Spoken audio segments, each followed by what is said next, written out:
Jonah had his whale, Moses had his burning bush, I had a plastic mobile sanitation unit with a septic tank that had not been changed. You might think that I found God by looking.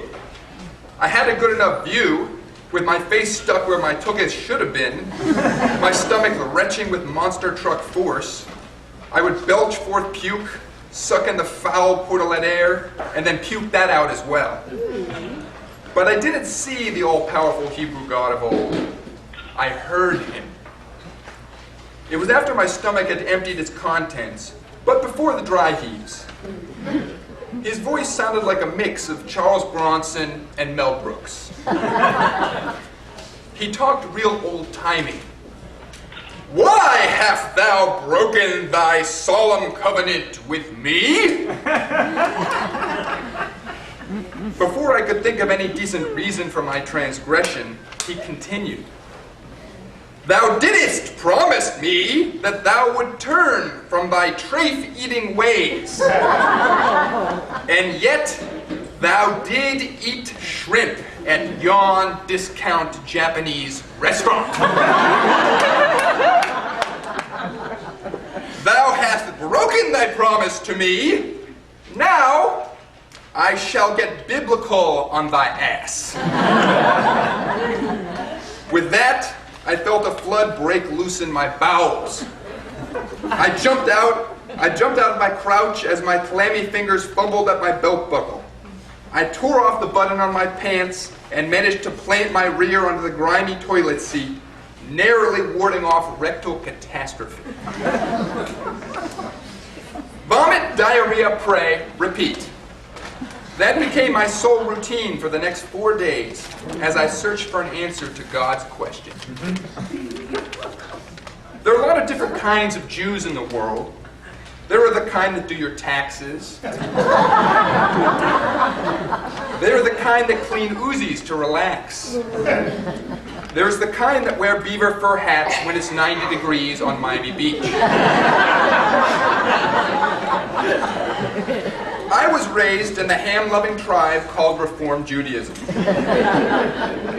Our ideal Friday night involved Joe's stone crab and long arguments about democratic politics. When we did pray, we liked our Hebrew to sound like a John Denver song.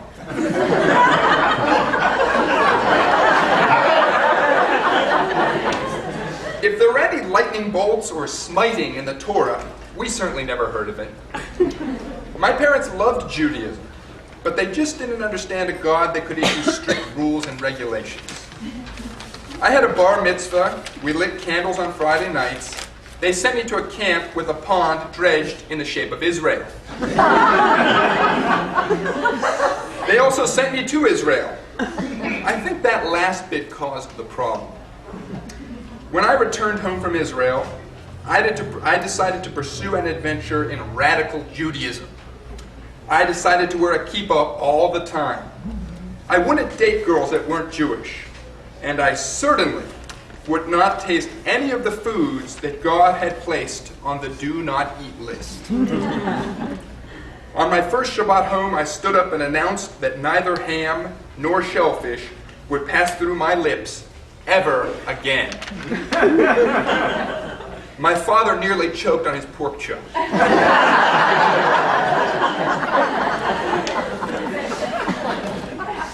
Over the subsequent years, my degree of Jewish observance waxed and waned. But one thing that I never returned to was ham or shellfish. I liked it when I got dragged to Joe's stone crab and I ordered the one lonely fish selection at the bottom of the menu. Our people had suffered unspeakable horrors over the millennia. The least I could do was refuse to eat the rats of the aquatic world. Even better, I liked explaining to people what I ate and what I didn't eat. And why. I wanted them to know that I looked like them. I talked like them. But I was just a little different. The hard part was when no one was around. Orthodox Jews have no trouble not eating ham and shellfish because they were raised without. The bearded man in black I saw last week has no idea just how tasty a pepperoni pizza is. I do. When there is no one around for me to impress with my amazing Jewish commitments,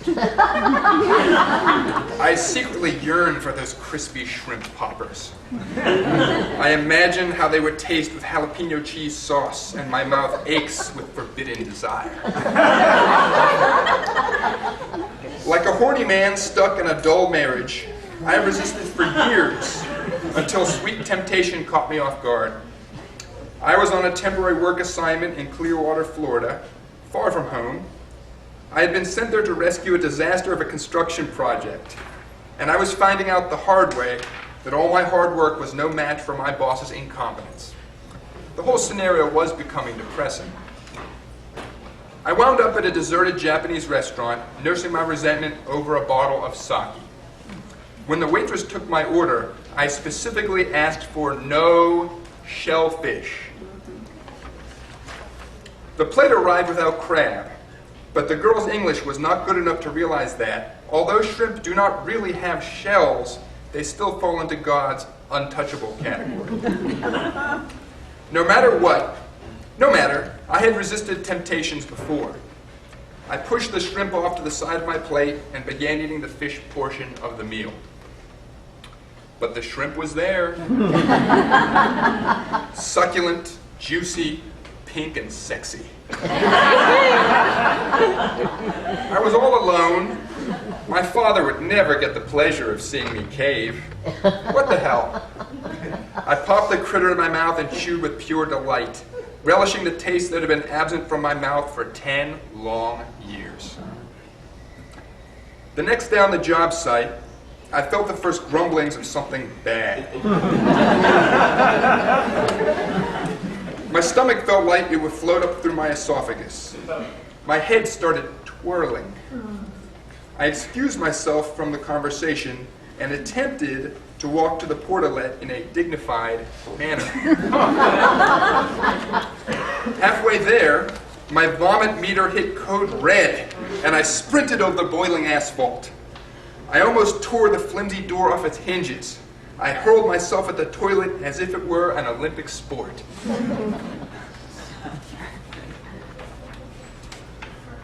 After my initial bout, my employees dragged me back to our cheap motel, where I clung to the toilet as if it were a life preserver. When there was finally nothing left that could come out of me, they tossed me into a single-sized bed and let me sweat it out. The mattress felt like a slab of cold cement against my feverish skin. 4 days and 4 nights. That's how long it took. There was no scientific proof that it was the shrimp. Could have been anything. But I knew what I had done. Towards the end of the ordeal, he came to me once more. Well, dumbass, why hast thou broken thy promise to me? I was lonely and drunk and depressed, and I didn't have anyone to impress.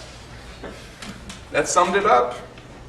A general black mood and a feeling that no one was watching led me to shirk my solemn pledge.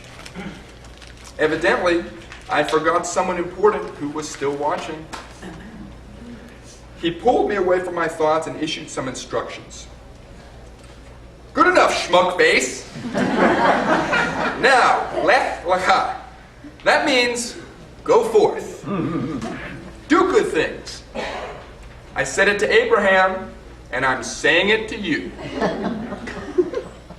Then it was over, as if God had reached out his little pinky and pushed the sickness right out of me.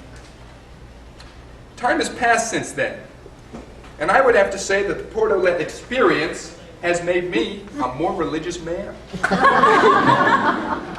In fact, I now pray daily.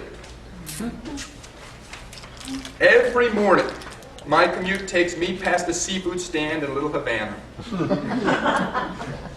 The men carry melting bags of trafe over their heads as they walk up and down the street advertising special bargain prices on shrimp. At that moment, I cringe and I say, "Oh God!"